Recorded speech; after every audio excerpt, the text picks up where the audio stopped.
We're continuing our study of rate of change. We're using distance and time, calculating velocity and acceleration, right? Yes. We can use derivatives to make things a lot easier on ourselves, like we saw yesterday. Okay, so we're going to talk about maximum height right now.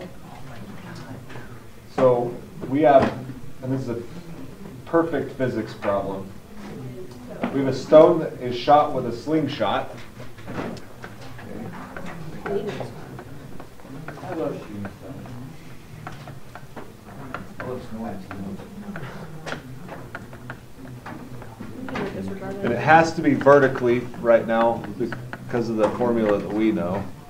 You can do angles, but that means sine and cosine get involved. Upward with an initial velocity.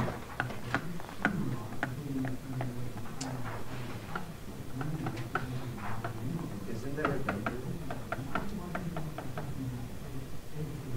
That's what the book says. 50 meters per second.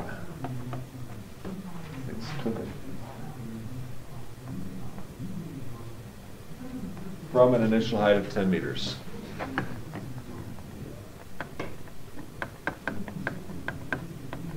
It's lovely. So what's the SLM over at? That's 50 meters Oh, 50. per second. Oh. Okay. 7 seconds, it'll be 60 meters up in the air.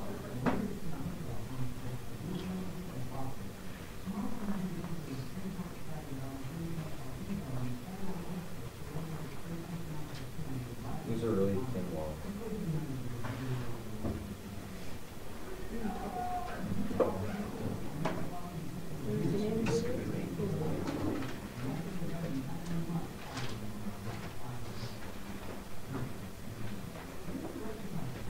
Okay. What is the velocity?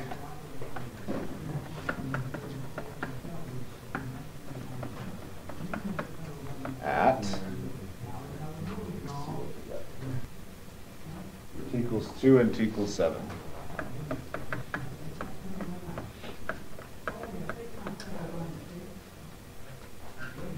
So is that in 2 seconds and 7 seconds? Yeah. Mathematically, since we've defined the time as seconds already, we don't have to write it here. Okay. It's implied.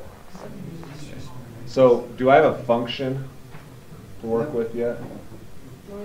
Okay, we have to write the function. Do you remember the gravity function by chance? Nope. Oh, it's 9.8. English is hard. 9.81 meters per second squared. Okay, 9.8 is involved, but it's actually divided by 2. So negative 4.9 t squared plus the initial velocity, 50 t, plus the initial height. So v0 and h0. We've talked about that. It's just been a while. What was the 4.9 thing from? This is 1/2 of gravity t squared. It's that one thing at the So beginning. 1/2 of 9.8 in meters, right? Yep. All right, so this is a position function, correct? So I'll let you write that down. Is that a VO and a? I have no idea what V subscript 0, it means initial velocity, and H sub 0, initial height. I remember this. In physics? Wow, that's that's awesome. I love it. Okay, so I have a position function. Can I calculate velocity at any moment? How? Plugging for t. If I plug 2 in, it's going to give me a position at 2. Take the derivative. I have to calculate derivative first, right? Because that's velocity function. So negative 9.8t plus 50. Is v of t the same as s of prime t? Yeah. You could write that. Probably should. Okay.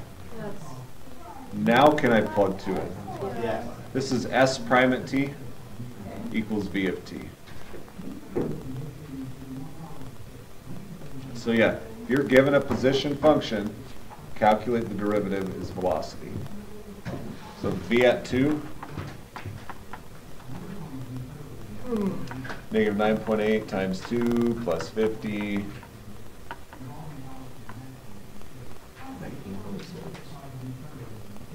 30.4. What's our units? Meters per second. Okay. Do 7. Now calculate v at 7. Is it something that would be like Negative 18.6.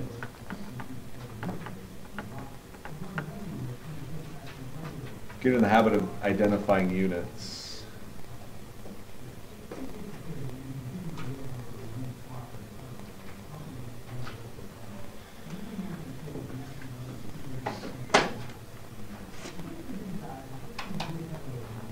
Are you okay with that? Okay, why is the signs different?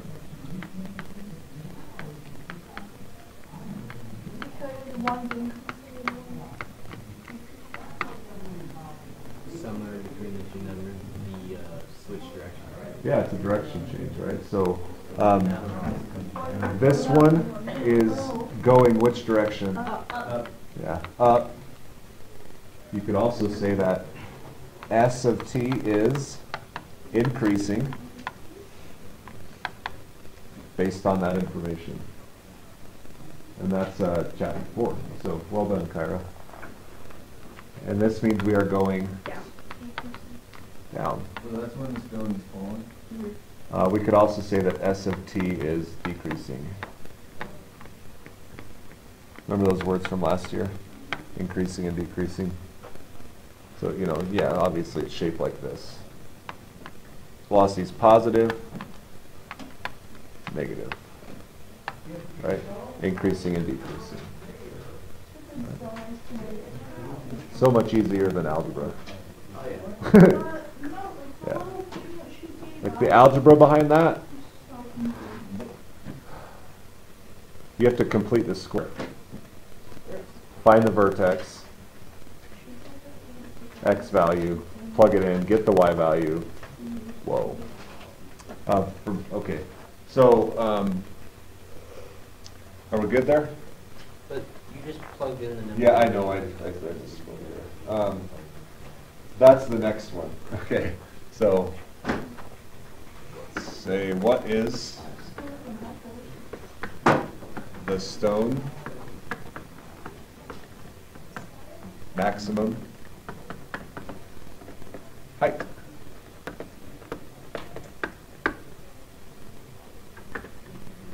This is what I just referenced, actually. So with algebraically, we would have to complete the square and find the vertex, right? How can I solve that using calculus? Find the Derivative? in which they What is the derivative equal to right there? zero. Slope is 0, right? Yeah, so 0 equals negative 9.8t plus 50. Solve for t. What do you subtract 15 by 9.8? Right. What do we write to give this part of the notes context, so we don't just have 0 equals 9? What is the stone's maximum? Oh, yes, set derivative equal to 0. In this case, it's velocity. So if the velocity changes from a positive value to a negative value, what has to happen? You have to pass 0, right? To go from a positive to a negative number, you have to pass 0, so maximum height. So 5.1 is what you get. 5.1 what? 5.102. Okay, always go to 3 decimals in here. When you go to 3 decimals, do you round? Wait, Round or truncate, it doesn't matter. what'd you plug into your test? I solved for t. Oh. Do you want me to do that? Yeah. Okay. Wait. So what, So minus 50. It's a linear equation. so you divide by Don't negative make it difficult. 9.8, right? So negative 50, then divide by negative 9.8. Oh, we have an extended pager. So t is 5.102. Okay, did that answer the question? What do I have to do to find the max height? Plug it into the original equation? Yeah, now we have to do s at 5.102. To find the height. We found the time at which that occurs. We did not find the actual height, so.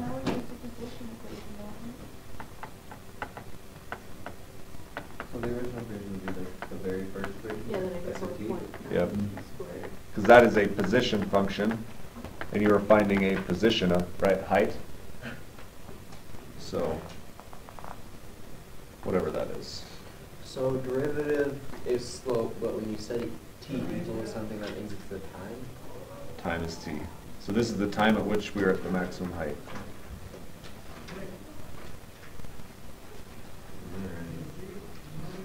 Then you have to plug that into position to find the position. 137. What? 137.551. Meters? Okay.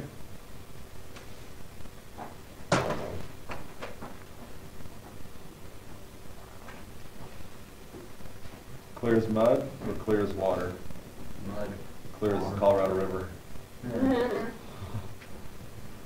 It's kind of a puddle, on a dirty street. Okay. So again, we started with a position function, s of t, right? We went to velocity, which was the derivative, and we just swam around in there. Okay, so position functions are things like height, distance, length, any of those measurements, right? Versus velocities, which is, like speed, rate of change. Can you think of any other words? Slope. So to find the velocity, you always have to be the Yeah. Unless you're given the velocity function. So then you don't have to. But so yeah, you just figure out what you need to do and do it. Right? Easier said than done sometimes.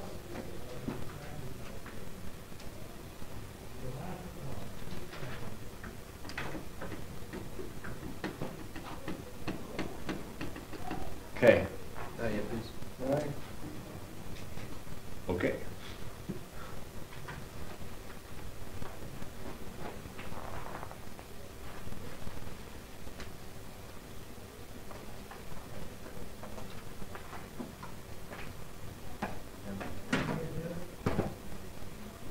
Good? Good on me? Okay.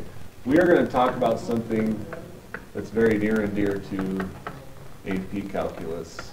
It's called particle motion. Okay?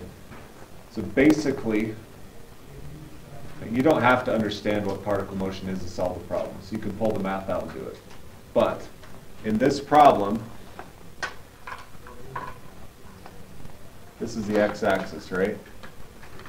Basically, the motion of a particle along the x-axis is defined by some function. It can speed up or slow down, or it can go backwards, it can go forwards. Okay? We're defining the position of a particle on the axis with a function. Okay? That's what we're doing here. So maybe it gives you a better idea. The position of a particle, so here's the problem. That's not a pen. That's not what I want.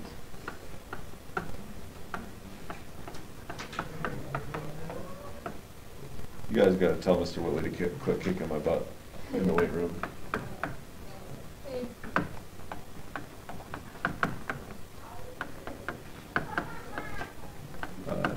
Okay, the position of a particle in inches moving along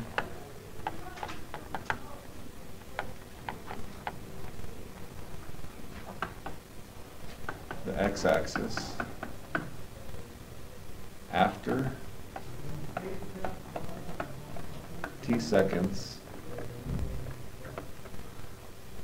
have elapsed is given by this function s of t equals t to the fourth minus 2t cubed minus 6t squared plus 9t. Oh. There's all your info.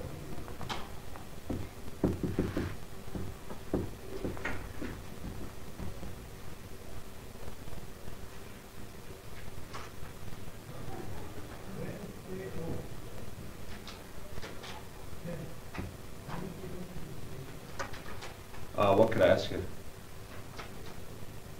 At t equals something. Okay, I could ask you, what is the position at time 3? Yeah? What else could I ask you to make you use calculus?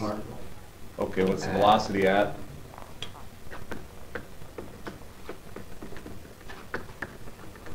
T equals 3.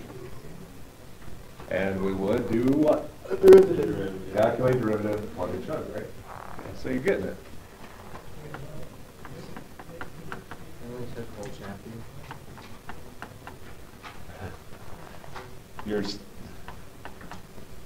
I told you get it. Just keep trying. Is that right? Yeah. Because I am kind of shaky right now, so is that the right derivative? Yeah. Okay. Now plug 3 in. Okay, what do you get?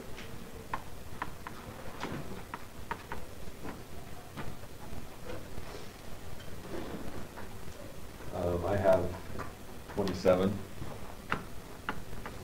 And we're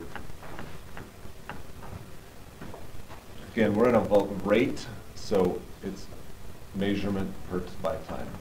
In this case, inches per second. And that was, you'd have to pull that out here. All right.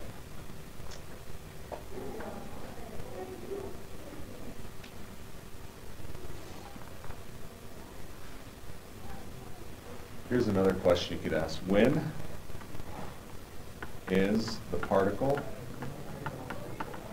motionless?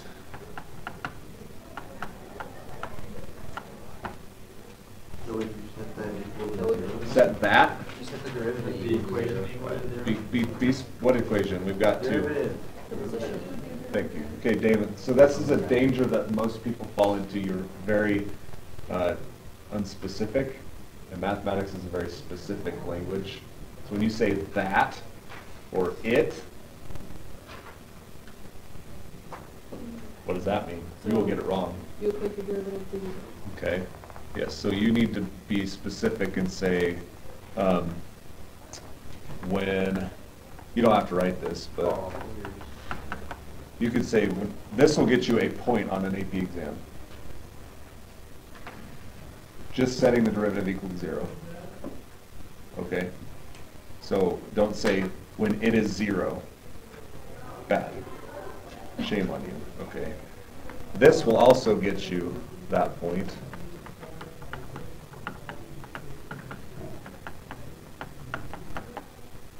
Set the derivative that you've defined as the derivative equal to 0, right? You have to write something like that down. Okay? That's an easy point.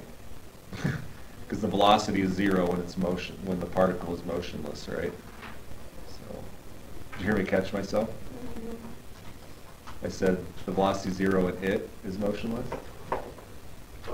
So I had to correct myself and say the particle. So Can we do S prime t instead of V t in these kind of things?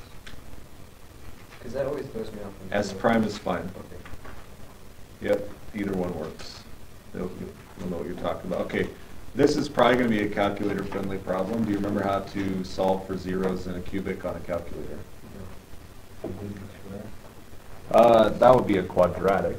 Graph it and then trace. Graph it, calculate zeros. Oh, yeah, that is how you just do left bound, right bound guess, right? Uh-huh. Yeah. Come on.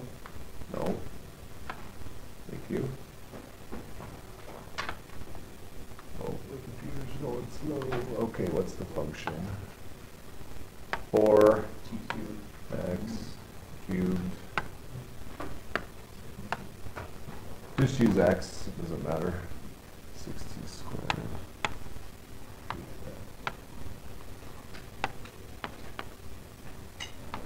Plus that. Okay. And we need a window change. Window, sorry, zoom 6 is zoom standard. It gets you that's the quick way. We see zeros, that's when our particle is going to be motionless. Right. So second, calc 0. Where's the cursor? There it is. Left bound means go to the left. Right bound, go to the right. And then put a guess on. And we get -1.5 as one of our values. Okay, so and you do it 2 more times. And I think you get 1/2 and 2.5. Okay.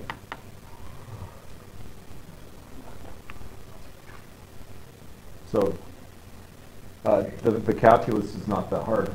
You're just using a power rule, right? Most of the time, you might have a quotient or a product rule. You have to think contextually about what is happening to the velocity at that time. Okay. And we'll get a lot deeper into this throughout the year because there are like 20 questions you can ask from that one statement.